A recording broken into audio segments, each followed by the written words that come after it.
ஆங்கிலத்துல refined oil அப்படின்னு சொல்லக்கூடிய இந்த ஃபில்டர் பண்ணக்கூடிய எண்ணெயை தான் நம்மள பல பேர் வீட்ல கிச்சன்ல இருக்கும். அதுல நம்மில் பலர் இந்த ரீஃபண்ட் ஆயிலை பயன்படுத்தி தான் சமையலே செய்வாங்க. பொதுவா ஒரு சில வீட்ல மட்டும்தான் நல்லெண்ணெய், கடுகு எண்ணெய், நெய் இந்த மாதிரி சமையலுக்கு பயன்படுத்துவாங்க. அந்த அளவுக்கு இந்த ஃபில்டர் செய்யக்கூடிய எண்ணெய் பெரும்பாலான மக்களுடைய வாழ்க்கையில ஒரு பகுதியா மாறிடுச்சு. இது மத்த எண்ணெயை விட விலை கம்மின்னு கூட சொல்லலாம். இந்தியாவுல மோஸ்ட் ஆஃப் ஃபுட் எல்லாமே இந்த ரீஃபண்ட் ஆயிலை பயன்படுத்தி தான் செய்யறாங்க. ஏன்னா இதுல செய்யக்கூடிய ஃபுட்டுடைய டேஸ்ட் அதிகமா இருக்கும் அப்படின்னும், வெப்பத்தை தாங்கக்கூடிய அதனுடைய கெப்பாசிட்டி இதுல அதிகமா இருக்கும் அப்படின்னு நினைச்சிட்டு நம்ம அதை தினம் பயன்படுத்துவோம். சோ இந்த வீடியோல நம்ம என்ன பார்க்க போறோம்னா 30 நாள்ல இந்த ரீஃபண்ட் ஆயிலை தவிர்த்து பாருங்க, நம்மளுடைய உடல்ல ஏற்படும் அற்புதமான மாற்றத்தை பத்தி இந்த வீடியோல பார்க்கலாம். நீங்களும் சமைக்கிறதுக்கு இந்த ரீஃபண்ட் ஆயிலை யூஸ் பண்றீங்க அப்படின்னா இது நமக்கு எந்த மாதிரி தீமையெல்லாம் தரும் அப்படின்னு பாருங்க. அதுக்கு முன்னாடி தொடர்ந்து இந்த மாதிரி யூஸ்ஃபுல்லான வீடியோவை நீங்க பார்க்கணும் அப்படின்னு நினைச்சா மறக்காம நம்ம சேனலை சப்ஸ்கிரைப் பண்ணிக்கோங்க. பக்கத்துல இருக்கிற பெல் பட்டன் ஆன் பண்ணிக்கோங்க. வாங்க ஸ்ட்ரைட்டா வீடியோக்குள்ள போகலாம். 30 நாள்ல இந்த ரீஃபண்ட் ஆயிலை பயன்படுத்துவதை அவாய்ட் பண்ணி பாருங்க. அப்படி அவாய்ட் பண்றதுனால என்ன ஆகும் அப்படின்றத அவசியம் தெரிஞ்சுக்கோங்க. நம்மள பெரும்பாலானோர் செய்யக்கூடிய உணவு எல்லாமே இந்த ரீஃபண்ட் ஆயிலை பயன்படுத்தி தான் செய்யறாங்க. இதுக்கு காரணம் அதுல அதிகப்படியான சுவையும் ஒரு சில ஈட்ட தாங்கக்கூடிய வேதிப்பொருளும் இருக்கிறதுனால தான் அதிகமா பயன்படுத்துறாங்க. இது நம்ம அதிகமா சாப்பிடுறதுனால நம்ம உடம்புக்கு அளவில்லா தீங்கு ஏற்படுத்துது. நம்மளுடைய உடம்பு வெயிட் போடுறதும் இதய சம்பந்தப்பட்ட பிரச்சனைகளும் வீக்கம் பல நோய் வரதுக்கு காரணமா அமையும். இது மாதிரி ரீஃபண்ட் ஆயில அதிகமா சாப்பிடுறதுனால ஏற்படும் பிரச்சனைல இதுவும் ஒண்ணு. அதனால நம்ம சுத்தமா இந்த ரீஃபண்ட் ஆயில யூஸ் பண்றதை அவாய்ட் பண்ணிக்கணுமா, இல்ல திடீர்னு யூஸ் பண்றதை 30 நாளைக்கு நிறுத்தி விட்டா நம்ம உடம்புல ஏற்படும் மாற்றம் என்ன அப்படின்றத அவசியம் தெரிஞ்சுக்கோங்க. நம்ம கிச்சன்ல பொரிக்கிற ஃபுட்டும் இந்த ரீஃபண்ட் ஆயில பயன்படுத்தி தான் குக் பண்ணுவாங்க. நம்ம சமைக்கிறதுக்கு பயன்படுத்துற இந்த ரீஃபண்ட் ஆயில்ல ஆரோக்கியமற்ற கொழுப்பு அதிகமான அளவுல இருக்கிறதுனால நம்மளுடைய உடல் எடையும் அதிகமாகும். வீக்கம், இதய நோய் ஏற்படுறதுக்கு அதிகமான வாய்ப்பு இருக்கு. இதனால நம்ம செய்யக்கூடிய உணவுல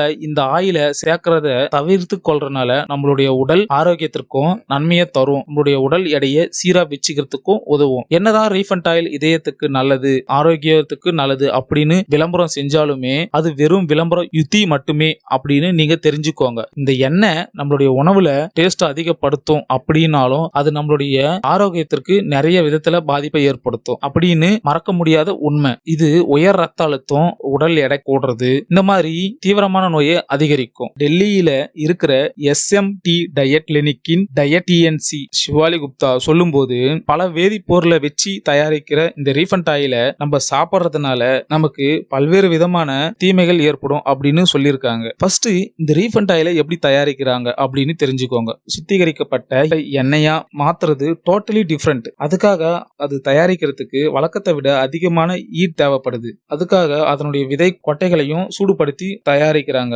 அதனால இதுல இருக்கிற ஊட்டச்சத்துகளும் இல்லாம போகுது. அது மட்டும் இல்லாம இதுல இருக்கிற எண்ணெய ஃபில்டர் பண்ண ஹெட்லைன் அப்படின்ற வேதிப்பொருளை பயன்படுத்துறாங்க. நம்மளுடைய உடலுக்கு அதிகப்படியான தீங்கு ஏற்படுறதுக்கு அதிகமா ஈட் பண்ற காரணத்தினாலும் அந்த எண்ணெயுடைய கலரும் கருப்பு நிறத்துக்கு மாறுது. இதை நார்மலாக்க ப்ளீச் அப்படின்ற வேதிப்பொருளை கலக்குறாங்க.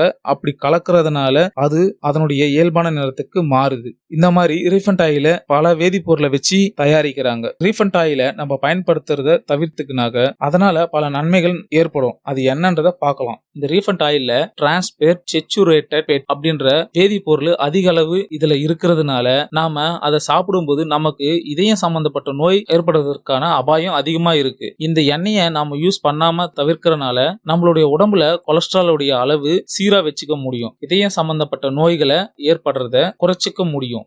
அது மட்டும் இல்லாம சரியான எடையை நம்ம பராமரிக்க முடியும். இந்த ரீஃபண்ட் ஆயில்ல கலோரி அதிகமா இருக்கு. இதனால நம்ம சரியான எடையை மெயின்டைன் பண்றது கஷ்டமா இருக்கும். இந்த ரீஃபண்ட் ஆயில் யூஸ் பண்றதுடைய அளவு குறைச்சிக்கினாக்க நம்மளுடைய உடம்புக்கு ரொம்ப நல்லது. இந்த ரீஃபண்ட் ஆயில்ல இன்சுலின் அளவை பாதிக்கலாம். இந்த ரீஃபண்ட் ஆயிலை தவிர்க்கிறது மூலமா நம்ம ரத்த சர்க்கரையுடைய அளவை சீரா வச்சுக்கலாம். பொதுவா இந்த ரீஃபண்ட் ஆயிலை அவாய்ட் பண்ணவங்களும் இல்ல ரொம்ப குறைஞ்ச அளவே யூஸ் பண்றவங்களும் சிலருக்கு அவங்களுடைய சருமத்துல நல்ல இம்ப்ரூவ்மெண்ட் ஆயிருக்கு அப்படின்னு சொல்றாங்க.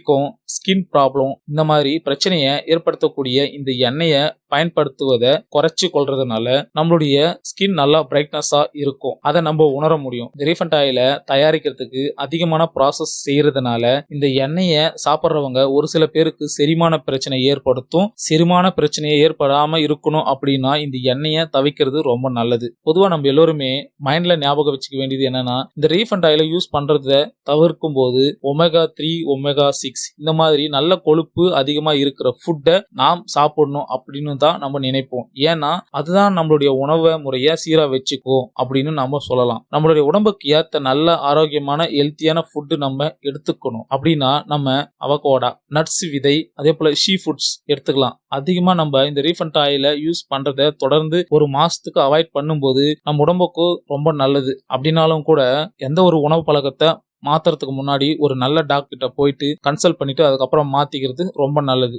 சரி, அப்படின்னா நம்ம எந்த எண்ணெயை தான் சமையலுக்கு பயன்படுத்துவது அப்படின்னு பார்த்தா ஆலிவ் ஆயில். இதுல எக்ஸ்ட்ரா வெர்ஜின் இந்த எண்ணெயில mono unsaturated fat antioxidant அதிகமா இருக்கு. இது நம்ம உடல் ஆரோக்கியத்திற்கு நிறைய நன்மையை தரும். இந்த மோனோ அன்சாச்சுரேட்டட் ஃபேட் அப்படின்ற வேதிப்பொருள் அதுக்கு அடுத்தபடியா இதை பயன்படுத்தலாம். இது அதிகமான ஹீட்ல சமைக்கிறதுனால இந்த எண்ணெய் சமையலுக்கு ஏத்ததுன்னு சொல்றாங்க.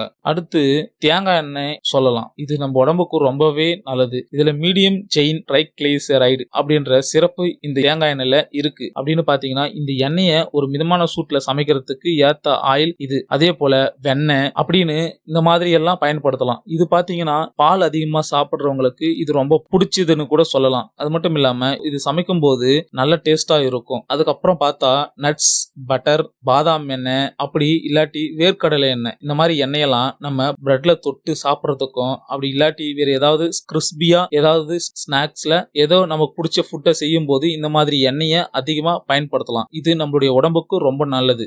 ரீஃபண்ட் ஆயில சாப்பிடுவதனால நமக்கு பல்வேறு உடல்நல பிரச்சனை ஏற்படுது. அதனால கெமிக்கல் இல்லாத எண்ணெயை பயன்படுத்துவது நல்லது. கோணத்து எண்ணெய், எள்ளெண்ணெய் இந்த மாதிரி நம்ம சமையலுக்கு பயன்படுத்தலாம். இதுல உள்ள நல்ல கொழுப்பு சத்து நம்மளுடைய உடம்புக்கு ஆரோக்கியமானது. குறிப்பா நம்மளுடைய உடல் ஆரோக்கியம் ரொம்பவே முக்கியமானது. அதை கவனிக்கிறது நம்மளுடைய கட்டாய கடமையா சொல்லலாம். ரீஃபண்ட் ஆயில் யூஸ் பண்றதுக்கு பதிலா இயற்கை எண்ணெயை பயன்படுத்துவது மூலமா நம்மளுடைய உடல் நலத்தை ஆரோக்கியமா பாதுகாத்து கொள்ள முடியும். சோ இந்த வீடியோ உங்களுக்கு யூஸ்ஃபுல்லா இருந்திருக்கும் அப்படின்னு நம்புறேன். அப்படி யூஸ்ஃபுல்லா இருந்தா இந்த வீடியோவுக்கு ஒரு லைக் பண்ணிக்கோங்க. உங்க ஃப்ரெண்ட்ஸ் அண்ட் ஃபேமிலிக்கு இந்த வீடியோ ஷேர் பண்ணுங்க. அப்புறம் மறக்காம நம்மளுடைய சேனலை சப்ஸ்கிரைப் பண்ணிக்கோங்க. பக்கத்துல இருக்க பெல் ஐகானை கிளிக் பண்ணிக்கோங்க. இன்னொரு யூஸ்ஃபுல்லான வீடியோல உங்களை சந்திக்கிறேன். தேங்க்ஸ் ஃபார் வாட்சிங்.